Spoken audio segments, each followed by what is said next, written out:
Hello दोस्तों, जब भी किसी को चोट लग जाता है या घाव हो जाता है तो उसे सुखाने के लिए या ठीक करने के लिए डॉक्टर कुछ दवा देते हैं। तो आज हम उन्हीं दवा के बारे में बात करेंगे, तो एंड तक जरूर। दवाओं के बारे में जानने से पहले हम घाव के बारे में जान लेते हैं। देखिए, घाव दो तरह के होते हैं। नंबर 1 एक्यूट बंड, नंबर 2 क्रोनिक बंड। एक्यूट बंड ऐसे बंड होते हैं जो हाल फिलहाल में हुए हो या फिर उन्हें हम नए घाव भी कह सकते हैं। और क्रोनिक बंड ऐसे बंड होते हैं जो कि किसी को 6 हफ्तों से या उससे पुराने घाव होते हैं। एक्यूट बंड का एग्जाम्पल कुछ इस प्रकार है। ट्रॉमा यानी किसी को चोट लग जाता है तो, बीट यदि कुछ काट लेता है तो, ब्रोन कोई जल जाता है यानी सर्जिकल ट्रॉमा यानी कि सर्जरी के बाद जो घाव होता है तो उन्हें भी हम एक्यूट बंड के अंदर रखते हैं। जबकि क्रोनिक बंड काफ़ी पुराने होते हैं। इसके एग्जाम्पल कुछ इस प्रकार है। न्यूरोपैथिक बॉन्ड यदि किसी की हाथ पैरों की नसों में सही से काम नहीं करता है तो उसके हाथ पैरों में घाव हो जाते हैं तो वो क्रोनिक बंड के अंदर आते हैं। इनके अलावा डायबिटिक फूट यानी कि डायबिटीज़ के कारण पैरों में घाव हो जाता है तो वहाँ भी क्रोनिक बंड में आता है। इसके अलावा प्रेशर सोर यानी कि यदि हमारे शरीर के किसी भी पर्टिकुलर एरिया में लगातार प्रेशर बढ़ता है, जैसे कि बेड सोल, ऐसे मरीज जो कि लगातार बेड पर लेटे रहते हैं तो उनकी कमर पर घाव हो जाता है तो वो भी प्रेशर सोर कहलाते हैं और ऐसे भी क्रोनिक बंड में आते हैं। अब हम इसके इलाज या मैनेजमेंट के बारे में बात कर लेते हैं। तो पहले हम बात करते हैं एक्यूट बंड। देखिए, यदि यहाँ पर चोट हल्की होती है तो हम वहाँ पर नॉर्मल ड्रेसिंग कर देते हैं और साथ में दर्द की दवाई भी दे देते हैं। और जैसे इन्फेक्शन ना हो तो उसके इन्फेक्शन का टैबलेट भी दे देते हैं।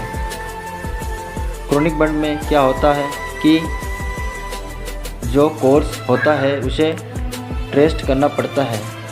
ट्रेस दी कोर्स यानी कि जो कारण है, जैसे कि किसी व्यक्ति को डायबिटीज़ है के कारण उसके पैर में घाव है तो यहाँ पे हम उसके डायबिटीज़ को ठीक करना है या डायबिटीज़ को कंट्रोल करना होगा। और साथ ही साथ हमें बंड की भी केयर करनी होती है, बंड केयर सर्जरी। और कई बार हमें सर्जरी की ज़रूरत भी पड़ जाती है। ये घाव मामूली सा होता है तो हमें उस समय टैबलेट की ज़रूरत नहीं होता है। हम उस समय पर एरोमेंट या फिर क्रीम लगा सकते हैं। पर बड़े घाव के इन्फेक्शन से बचने के लिए हमें एंटीबायोटिक मेडिसिन की ज़रूरत होती है। तो ऐसे में सबसे ज़्यादा कौन सा एंटीबायोटिक यूज़ किया जाता है उनके बारे में बात कर लेते हैं। और ये वीडियो सिर्फ आपके इन्फॉर्मेशन के लिए है, आपको खुद से कोई दवा यूज़ नहीं करना है, क्योंकि इसकी जो डोज होता है वो डॉक्टर आपकी कंडीशन देखकर ही डिसाइड करता है। यहाँ पर सबसे पॉपुलर एंटीबायोटिक है एमोक्सिसिलिन एंड पोटेशियम कैल्वोनाइट और इनका काफ़ी ब्रांड नेम होता है एमोक्सिलब 625 और मॉक्सिकेंट CB 625। ये घाव हो जाने पर बहुत ही ज़्यादा इस्तेमाल किए जाते हैं। इसके बाद दूसरे पॉपुलर एंटीबायोटिक सिपेक्सिम टैबलेट, इसका पॉपुलर ब्रांड नेम है GP 200 एंड सिपेक्स 200। तीसरे पॉपुलर एंटीबायोटिक सिफ्लॉक्सिन टैबलेट में कैप्सूल का फॉर्म मिल जाती है और इनका पॉपुलर ब्रांड नेम है सुप्राडेन 500 और फैक्सिन 500। इसके बाद यहाँ 4 नंबर की एंटीबायोटिक है सिप्रोफ्लॉक्सिन टैबलेट, इसका पॉपुलर ब्रांड नेम है सिप्लॉक्स 500 और फ्लॉक्सिप 500। और इसके बाद सेफोरॉक्सिन टैबलेट, तो ये काफ़ी ज़्यादा यूज़ किया जाता है।